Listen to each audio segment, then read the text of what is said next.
원금 손실률 최대 95%. 퇴직금부터 자녀 학자금까지 기껏 모은 돈을 모두 잃게 된 사람들. 안전하다고 맡기는데 다 날아간 거잖아요. 이런 위험한 금융상품을 팔면서 내부 판매 실적 경쟁에만 열을 올린 은행. 그런 이야기를 들었으면 저 미친 사람 아니고 누가 거기에 가입할 겁니까? 해외 금리가 떨어지면 원금조차 모두 잃을 수 있다는 걸 전혀 몰랐다는 피해자들. 이런 유사한 피해가 반복되는데도 왜 법은 바뀌지 않는 걸까요?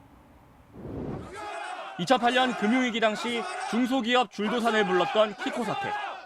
2013년 부실 회사채와 기업 어음을 발행해 1조 원이 넘는 피해를 일으킨 동양그룹 사태. 금융소비자보호법이 발의된 배경입니다.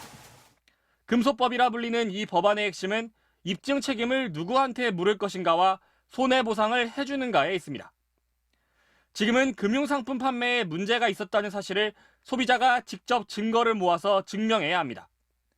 하지만 이 법안이 통과되면 문제가 없었다는 사실을 금융회사가 증명해야 합니다. 이를 입증하지 못하면 소비자에게 손해배상도 해야 합니다. 이 법안은 그러나 지난 19대 국회에서 법안 심사 소위에 14번이나 안건으로 상정되고도 끝내 통과되지 못했습니다.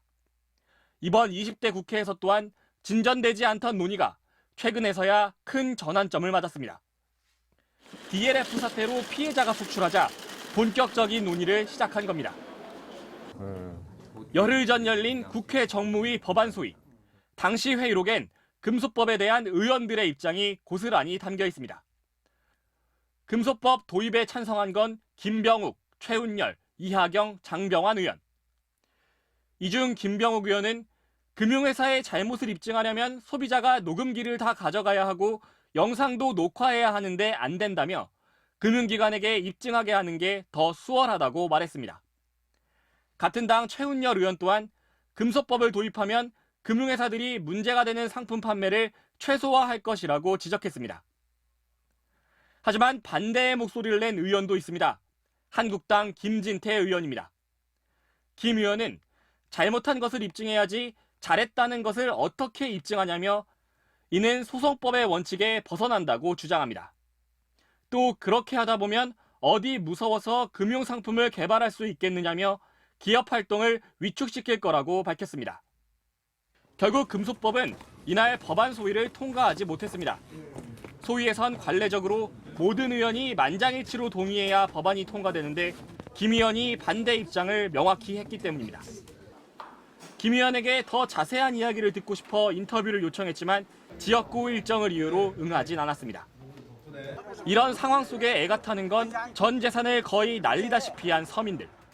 우리 은행장님, 하나은행장님 다시 묻겠습니다.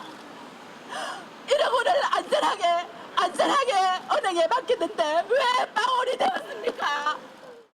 이들은 우리 하나은행에 대한 국정조사와 피해 보상을 요구하고 있지만 현행법으로는 구제에 한계가 있어 앞으로의 전망은 불투명한 상황입니다. 법이 없다 곽승규입니다.